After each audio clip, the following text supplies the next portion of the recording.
Want to hear something funny?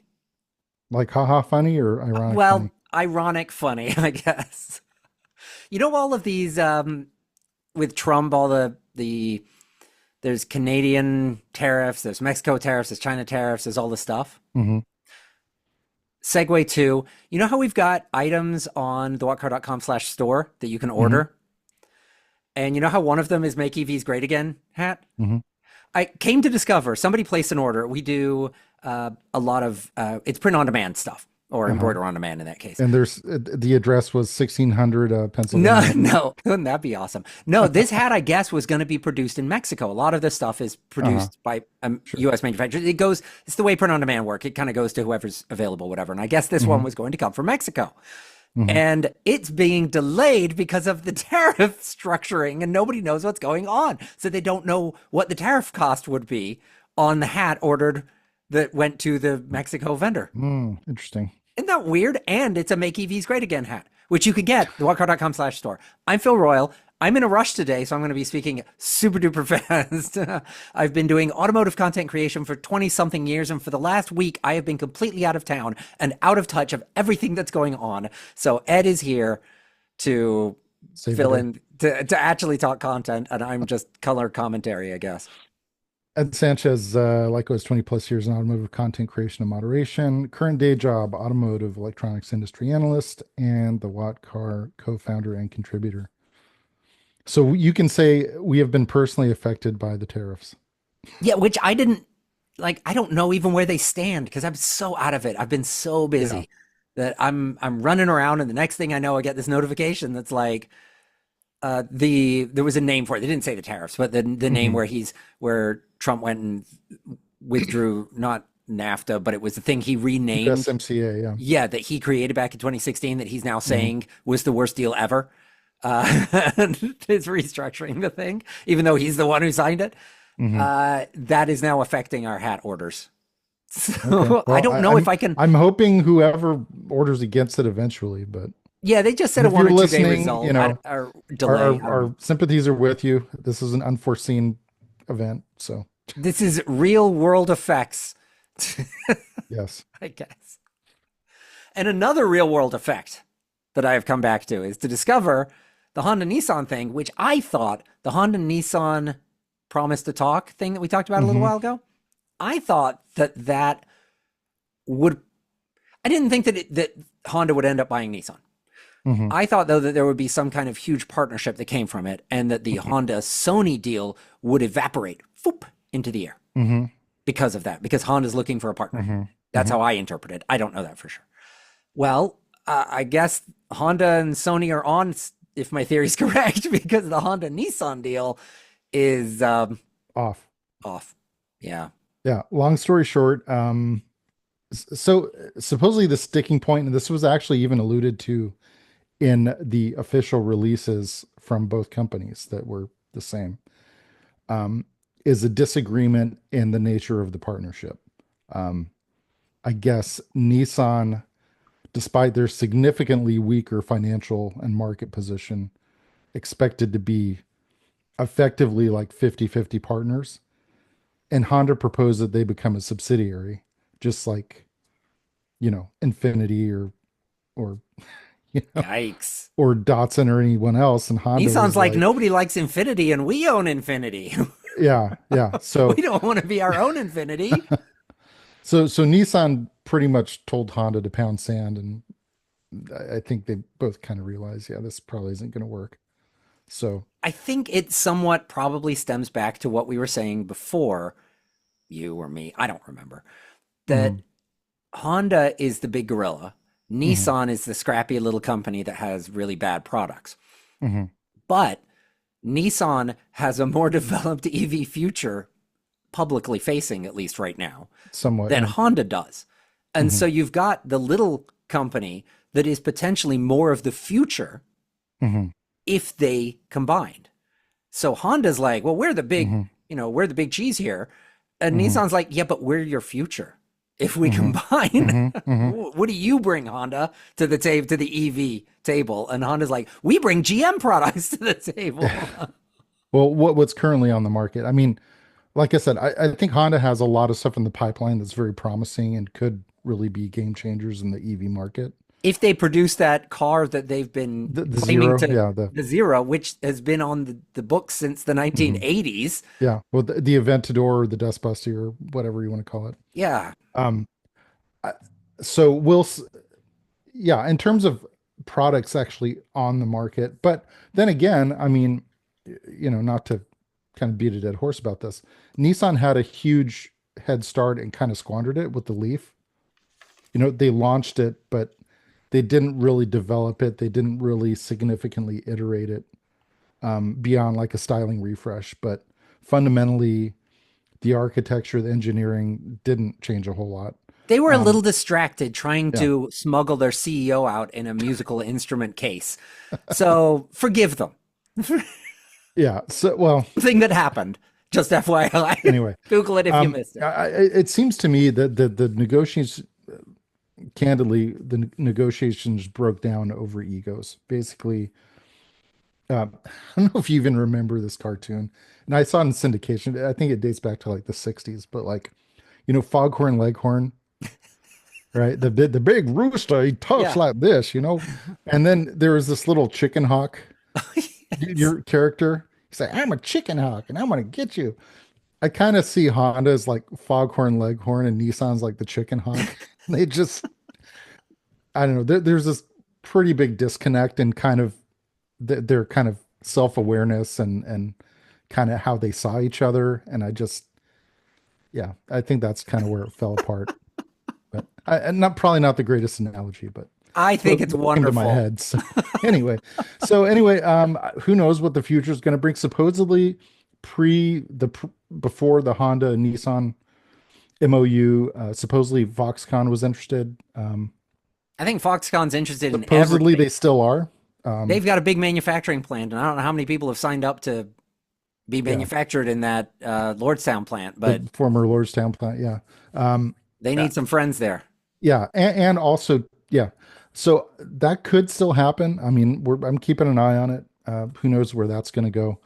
Uh, Nissan, yeah, I don't know. They're kind of in a tough spot right now. Um, They've been in a tough spot for yeah, years. yeah. It's just, I Anyway, guess, getting tougher with the EV conversion because there's a lot of money that has to go into I'll tell you billions, who's basically. doing a little better with EVs though is Kia. So they just unveiled the EV4, which the production intent model, which they'd shown off previously in concepts and prototypes. And production version looks pretty much the same. Um, Now, from the yeah. side, from the hmm front three quarter, it hmm doesn't. I'm looking at these pictures for the first time. hmm From the front, it does not. It kind of looks like an EV6. Is that what it is? Six. Yeah. Yeah, it kind of looks a little bit like that. But from the side, I thought it was a Polestar. Yeah. Kind of has a little bit of that vibe, kind of the kind of angular kind of, yeah, look. So from what I can tell, the EV4 is going to be offering two versions, a sedan and a hatchback, but um, the hatchback to me looks more like a crossover. That's just me. I mean, that's some people are calling it wagonish. I'm just like, no, it looks more crossovery to me. But I guess potato, potato. But I was really disappointed in the sedan though, because by all the indications, it looks like the sedan is going to be a notchback. But with the rake of the rear window, it seems like, well, why wouldn't you make that a liftback? Yeah, I don't get that. Is it just is the lift back the like how automotive enthusiast people like us that are too into this that we think liftbacks are cool, but nobody else knows or cares? Is it like how we'd all drive wagons, but nobody else will buy them? I I don't know what the aversion to liftbacks is because so case in point, the new Charger is a liftback. So and some people say, well, it's still a hatchback. So the distinction is more stylistic in my mind. So hatchbacks, like Volkswagen Golf is kind of the prototypical hatchback, right? Yeah. It's a little boxier, it's a little more square. Liftback is more of a steeply raked rear window. Um, so anyway, So to me, this was kind of a missed opportunity, but some people would say, well, they already have the EV6, which is, a liftback or hatchback or whatever you want to call it. So I don't know. I was a little bummed though. I was like, I would have been more excited if it was a liftback. And like you said, maybe we're the only people that care. Maybe like nobody else does, but I don't know. Yeah, I think it's one of those things like I didn't really get it. And then I borrowed a Hmm. Stinger and was testing a Stinger. I was like, Hmm. okay, I get it. Yeah. Like this is exactly Yeah. For, what I for see in my me, for future. me, the light bulb moment came way before that. This was probably early 2000s. And I was testing out a Mazda 6 5 door. Hmm. Um, so it was kind of more one of the more obscure body styles. So the main body styles was the sedan. For a while, they had an actual wagon, but they also had this kind of platypus, liftback, which was kind of in between. But I really liked it because you'd think, oh, you're going to sacrifice a lot of practicality with the steeply raked rear window. It had a huge amount of cargo space, more than you'd think by looking at it. So to me, I think liftbacks are kind of the perfect kind of compromise for people that don't like the look of wagons, but kind of want a sedan look, but still want the practicality. I mean, I think they're pretty genius, but Do we I guess know I'm the only any? one. You and me, we're hold down the fort on that. Yeah. Uh, Kia EV4. Do we know any details? I mean, Uh, the reveal they date's February didn't. Yeah. 27th. Is that the Mhm. only thing that we know? We know what it looks like, and we know the. Leading up to that, we're pretty sure it's EGMP. Again, not a huge surprise. That's what most of their current, even though they supposedly have like a different platform going forward that they're going to use. There's this ginormous Genesis SUV Mhm. roaming around. I don't know if you've seen. I think they're calling it the GV90. It's almost like a Maybach or suburban sized SUV. It's huge. Um, Supposedly that's on their next generation EV platform. Anyway, so they're saying EGMP, um, just kind Which of means fast extrapolating all charging. It fast means. charging, 800 volt, all Yep. that. In terms of the specs, we don't know like horsepower 0 to 60, all that. That's to be announced. Um, in terms of market positioning, I'm assuming based, on the nomenclature, a little bit below the EV6, so potentially a little lower price point overall. Um, so I don't know. This may be more of like a European, like global product than American. Um, I like it. I yeah, think it yeah, it looks looks good, nice. which means it won't sell.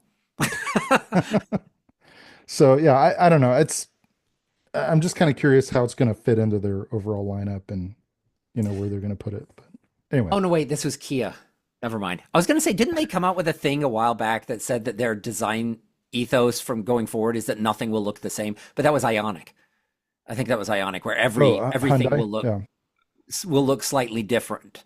Like normally, like all BMWs look the same, all Mercedes look the same. Hmm. And I was thinking this looks like the other Kias, but I think it was Ionic that said that the design ethos of Ionic is every vehicle is They're going ground to be a up little design different. and Yeah, they're not going to carry over too many things, even though you look at the interior and they're all identical. yeah, Exterior wise, yeah. But 5 and 6 are very different and distinctive. yeah.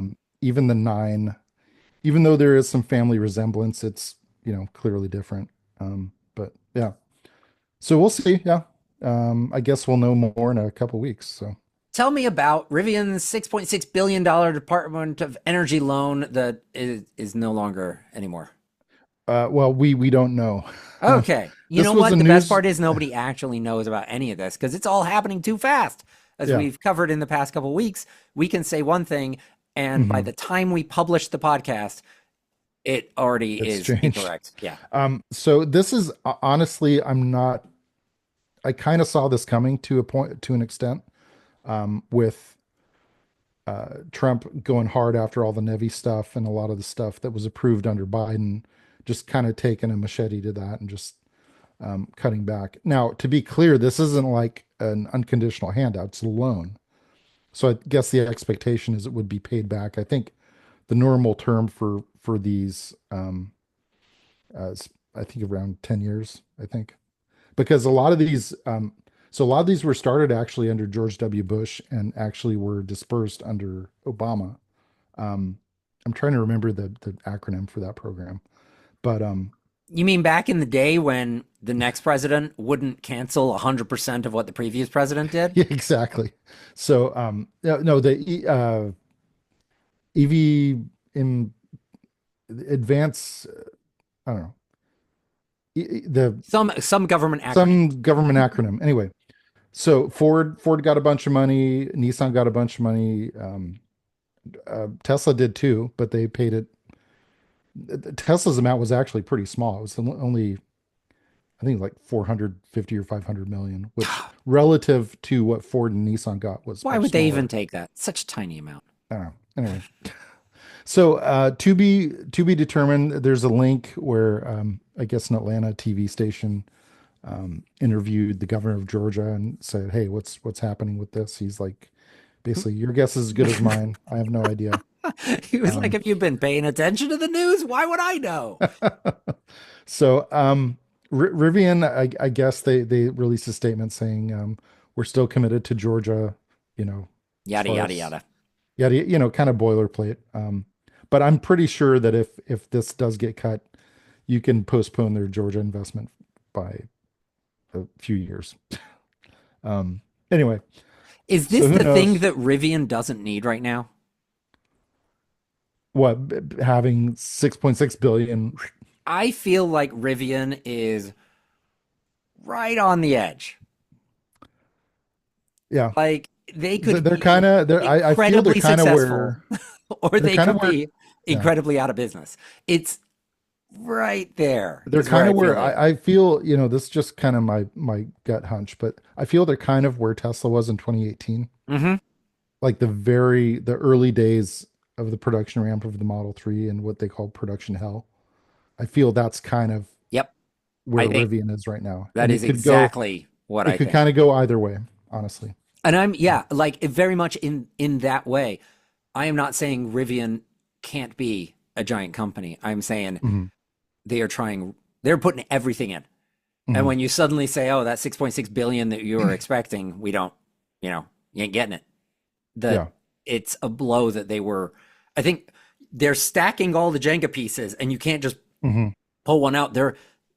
They are Yeah. relying on somebody not starting the game of Jenga yet. They're still stacking the pieces. Yeah. I mean, they did get the Volkswagen investment, which I think without that would have been probably bad news for them. And as far as I know, since that wasn't like any kind of government, that was a private investment. As far as I know, that's still pretty solid. Um, so we'll see. I mean, I like I said, I really like the R3X. I hope that comes to market because I kind of want to buy one. Um, but yeah, Rivian, we'll see. We'll see if this loan comes through, if they're able to, finagle that and kind of where things go. They're So trying one a of the bit of measures, everything. Yeah. yeah, Well, so one are of you the going to go into the measures they're van? doing now is so for the former Amazon Prime van, which was supposed to be exclusive to Amazon. Which I've still never seen. I see a bunch of them here. I have seen a bunch more bright drops though. Those are Um, everywhere around my neighborhood. um, so they'll sell it to anyone now, any commercial customers or any fleet Mm. customers. So like you and I couldn't walk in and say, "Hey, I want to get one of your vans." It's like, do you have a business or blah blah blah? And you're like, no, I'm just Joe I Schmo off the street. They're like, I wonder if it's the same kind of fleet as like oh, let you me could. talk to your fleet manager. Well, yeah, like you can go in and you can buy something from dealerships Hmm. as an individual from the fleet counter. Hmm. Like you can do that. So I wonder if this is a similar kind of thing. Well, Like I you mean, don't need to be Walmart to walk in no, but I mean, and I buy a guess you could fleet. create an S corp, like Royal Co LLC, and just Maybe say, I'm hey, completely look, wrong. I got a business. Email us, hello@thewalker.com. I have heard stories where individuals walk into like the Ford fleet counter and order a truck. Hmm. Who knows? I guess if there's enough demand, I don't see this being like a really large volume consumer product. Um, It's interesting that yeah. this kind of falls at the same time that California's struggling with its RV and motorhome Hmm. and how that can cross over a little bit. Indeed. However, what did you and I just learn in the last couple weeks Hmm. is that these Rivians are front wheel drive. Hmm. Yeah. And that could be slightly problematic when doing a van conversion. I mean, like some of them will work, that'd be fine, but like if you're Hmm. going to do bigger ones or whatever, I don't feel like you're putting a lot of weight in the back and on a front wheel drive vehicle.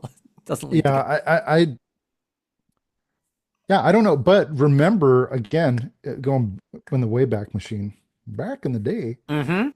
GM had a huge front wheel drive motorhome powered by a 500 cubic inch Cadillac V8. Do you remember that? Is this the one that also pumped sewage onto the into the exhaust manifold and burned the black tank out of the back? Is this the same one? This might be, I've completely forgot about that. But There were a lot of bad ideas oh, around. yeah, it might have might have been that same one. Um, so I mean, it's not unprecedented to have a front wheel drive motorhome, um, even a somewhat large one. Yeah, they could make Um, it, and it wouldn't be a big. I was gonna say it wouldn't be a big rejigger to make it rear wheel drive, but it might be. I don't know. um, I mean, I wouldn't, depending on how compact the motor is. I mean, if it's just the module with like the motor and the half shafts, I mean, yeah, it's, Like if Winnebago comes in and says, "Oh, we'll order 10,000 or something," but we want it to be but we want it rear wheel all-wheel drive. drive or Yeah, rear-wheel drive or whatever. Yeah. it might be an easy reconfiguration on that. So yeah, but it's interesting you did make that connection about the California rules about RVs, and all of a sudden, oh, guess what? We'll Yeah, sell you one. but So wasn't who somebody knows? did it with a bright drop or a bright drop? There was something with bright Uh, drop and an RV. yeah, gosh, I can't remember the company off the top of my head, but there is one that is developing a motorhome based off the Bright Drop. Um, so I'm sure, Winnebago Thor, you know, whoever is probably taking a close look at it, may have even ordered one for evaluation, say, hey, send us one. We want to kind of take a look at it. And The RV industry isn't massive, yeah. but it's not insignificant either. Hmm. So I think it would be nice additional money Yeah. in all cases because Bright Drop, even though it's GM, it's Hmm. still, as far as I understand it, its own company. It's still got to Hmm. find its way. GM may go in and drop some additional money or whatever, Well, but it's still got to justify its own itself. standalone division. Yeah. I mean, it contributes to GM's overall bottom line, but it's its own thing. Yeah, So if it keeps losing money, then yeah. unless it's a loss leader in some Hmm. way in EV development or whatever, and there's Hmm. justification behind it, unless there's that, then Hmm. they need to make it make money. And I imagine Rivian is opening up its van thing just because they need to make money. Not Yeah. Yeah. it's So like I as mean, simple as that. yeah, I my only concern with this is even the cargo van configurations are not especially high range.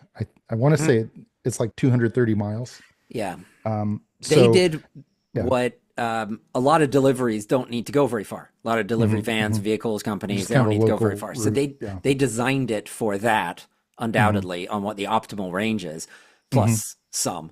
And so converting it, yeah, maybe there is no RV. Yeah. So I mean, adding all the extra weight with an RV, Yeah. and it's which can be significant. All I was that. gonna say toilets aren't light, but all they need to do is burn it somehow is the coolant for the There are incinerating toilets. I mean, I don't know if you've heard of those. Being the recreational enthusiast you are, I thought you'd know that, but I know you just bring a shovel. Just put a shovel on the side and call it a day. All right. and a Homer bucket. Tesla. Tesla. Copper cable Uh, etching die okay, defender. so we What? talked a couple weeks ago. I guess ChargePoint was, implementing these measures to make their cords more cut resistant. I can't remember exactly what episode we talked about that. But I guess Tesla's getting in the game too, and they have some kind of interesting approaches to this. Um, so they're implementing two things on some superchargers. One is they're actually laser etching on the actual copper cable itself, Tesla ink on the cable. You can't melt So that off. yeah, so if the meth heads try to take it into metal recycling center, and they said, "Oh no, we can't take this. This is stolen property." Anyway, the other thing is this thing called dye defender. So I guess when you try to cut into one of these cables, it squirts like blue dye all over your face. And there's actually a video of this. And the guy in like a total like hazmat suit, but it's just like gets all over his face and It sounds like shirt and they hired everything. Mark Rober at some point to come up with this idea. Oh, without the When did they have the glitter bomb pop with the out? porch pirates, yeah. Yeah. So, I don't know. I mean, it's worth something. I mean, this got to be a really significant problem. California and Colorado of all places seem to be the hot spots for cable theft.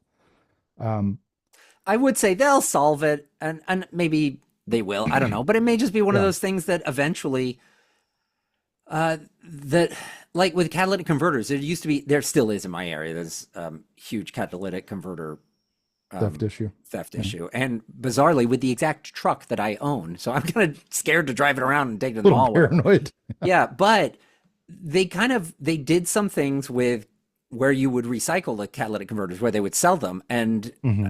they basically made it very difficult to do the resale part. Hmm. I imagine that's where the solution for this is Well, you yeah, I make mean it that's with the that's resale part of what difficult. the etching. But I you think don't, that's the I main, think they're yeah. going too granular. You need a more overarching solution. The places that recycle it is only going to be a handful of places.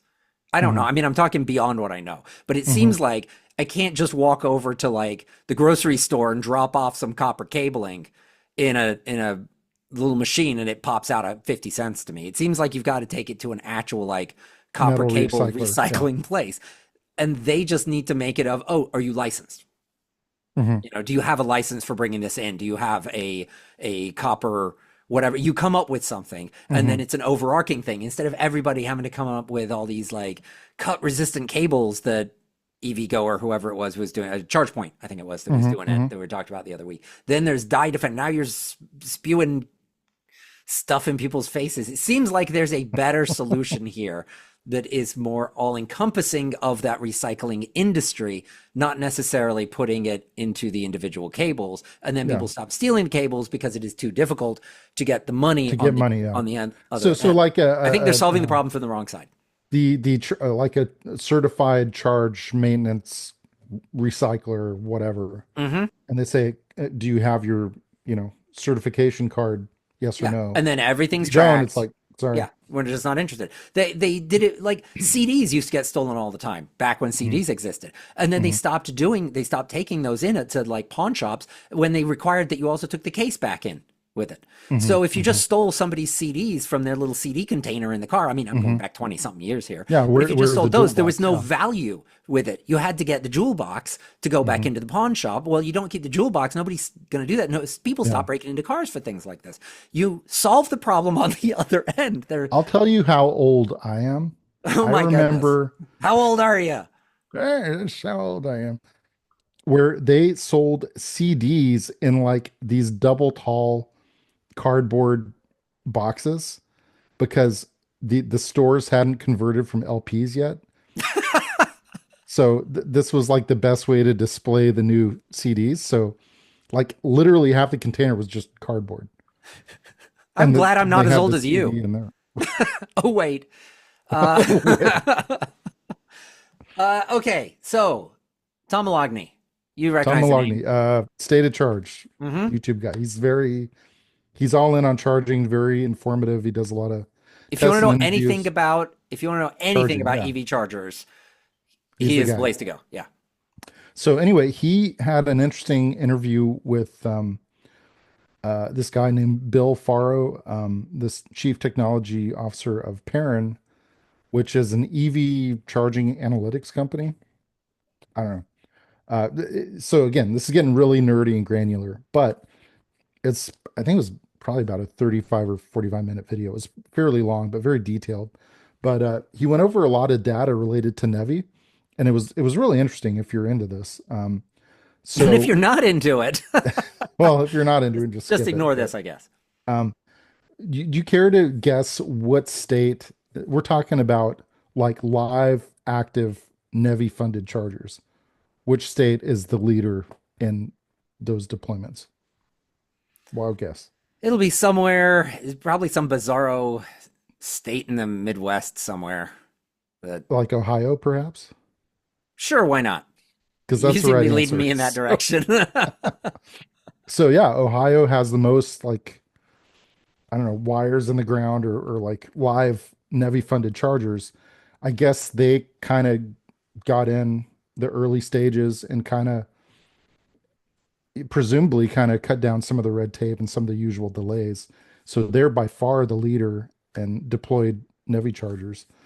Also interesting, they also have a Republican governor who I guess at the time was willing to work with the Biden Well, administration. But that's the interesting thing about all of this, isn't it? yeah. Is that the red states are the ones that are benefiting potentially the most Yeah. from EV adoption. Hmm. They're getting Georgia, for more of instance. the Yeah. manufacturing. Uh, it's, I mean, just look, Tesla moved to Texas. Hmm. Can't get SpaceX much then redder than moved to that. Texas because of that. Like that, And now how Twitter too, or excuse me, X. it's so, it's like, I'm not going to start. Yeah. What Anyway, else is there? yeah. So California was kind of not even on the radar really, because I guess relative to the rest of the states, California's got a pretty built out, mature charging infrastructure relative to a lot of other states. So It's not a eye-opening. I've yeah. had that conversation Hmm. before where we're you and I are both in California and we Hmm. drive around here and it's charger, charger, charger, charger. And then you Hmm. go to some other state and you're like, where are all the EVs? Like, Or where are the chargers if you well, have yeah, one? You're well, like because then kind of then you screwed. start noticing. Like I was gone for the last week at the hotel that I was in over the Hmm. weekend. No EV chargers. That was in Hmm. Nevada. Hmm. Like, name a hotel in California that doesn't have like at least one level 2 charger outside. Like, Hmm. I can't think of the last time I have not seen a building, a shopping center, a hotel, something Hmm. where it doesn't have any electric Hmm. vehicle Hmm. charging. It's just, you assume it's there. And in Yeah. fact, if you've driven like something else, you're probably annoyed because the EV chargers get the premium spots. It's like Hmm. the handicap one and then the EV ones, and you get to Yeah. park right at the front door. Here, it's in California, it's just everywhere. Yeah. So I could definitely see California stepped too soon Yeah. to get those funds. I guess it didn't need them.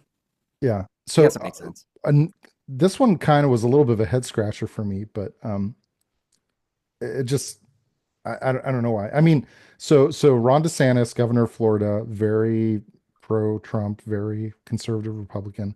So I guess Florida completely opted out of NEVI altogether, which is kind of interesting because I think they're in the top 4 states overall in EV adoption. Um, Yet they're like, nope, no, we don't want to do NEVI. I told you I So wasn't going to talk about any of this. I'll get riled up.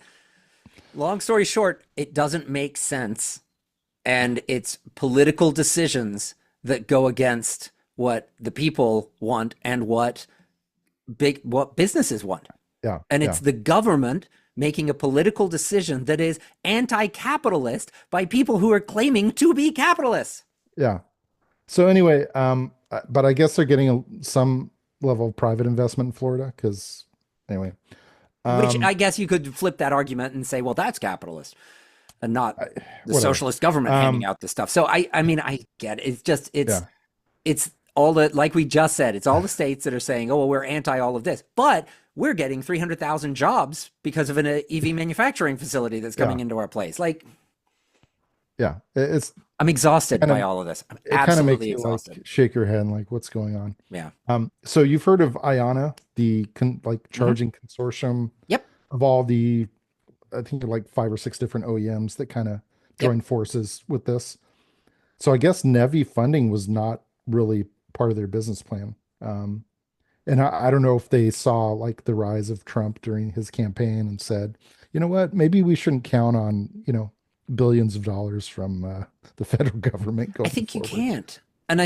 I think that's one of the successes of Tesla is I don't think they necessarily relied on the government funding. I think that was the cherry Oh, on the top. well, were they or weren't they? Okay. Because Tell me I'm wrong. they were among the top 3 recipients of NEVI funding. Would they have succeeded without it? That was kind Sure. of where I'm going. Is that they built their plan to They weren't, succeed. well, they weren't, Tesla was not reliant on it. Yeah, They that's where said, hey, you're going to give us money, we'll take it. I think if you build the supercharger network and you require government funding in order to do it and you have no business plan outside of the government funding, then you're going to fail. But if you build it with a business case and a means to an end, and then the government says, hey, do you want millions or billions of dollars? And you go, sure, it just helps.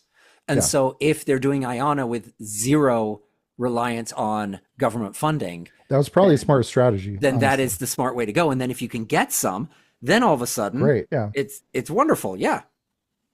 So but it's a little ironic, considering, with Musk and Doge and everything. Yeah, but, just imagine had there been an Elon Musk back then who cut all of this funding and Tesla didn't get any of the money, that they would still be succeeding, but not by probably the degree that they are. The other thing with Tesla is they've got this down to such a science in terms of speed of deployment and just kind of, I mean, they literally now just take a crane off the back of a semi, drop it down, connect it.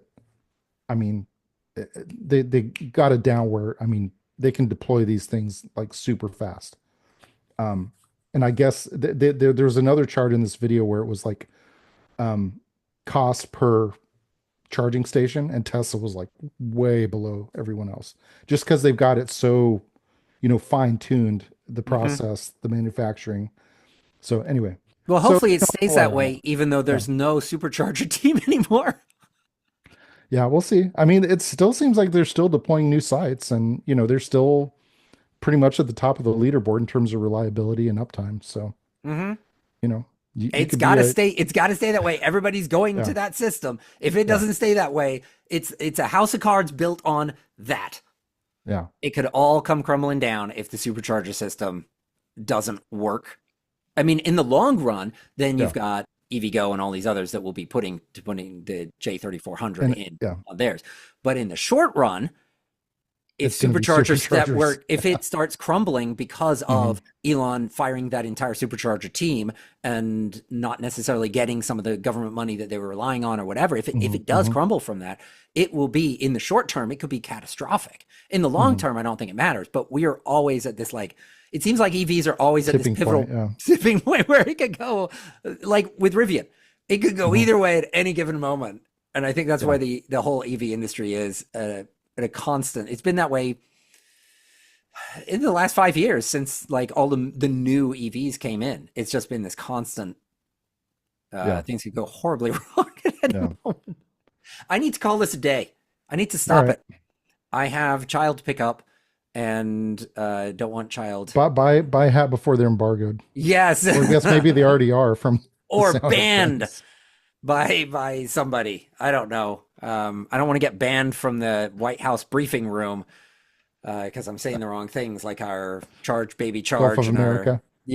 Oh, should I? Did you hear about that? Yeah. No, that's what I was talking about. Yeah. All right. So thewalker.com/store help fund the podcast and the blog. Everything we talked about will be in the show notes for the podcast. Also on thewalker.com, we'll have an article there. Sometimes it's easier to just go to the website. You click the links and go out from there. I already said the store, social media. We're on social media. We're also on other places. I don't know, like the email. Find us at hello at like the Facebook. Yes, we're on the email. And thewalker.com/advertise. Who are we going to offer it to this week? I don't know. Kia. Kia? Yeah. Sure. And the advice that we'll give you is make liftbacks. Yes. We know you know how to do it. Yes. You can do it. You have the parts in a bin. You can do it, Kia. You can do it. All right. All right. Next week, more of the same or better. I'm going to say better, possibly the best. See you then. See ya.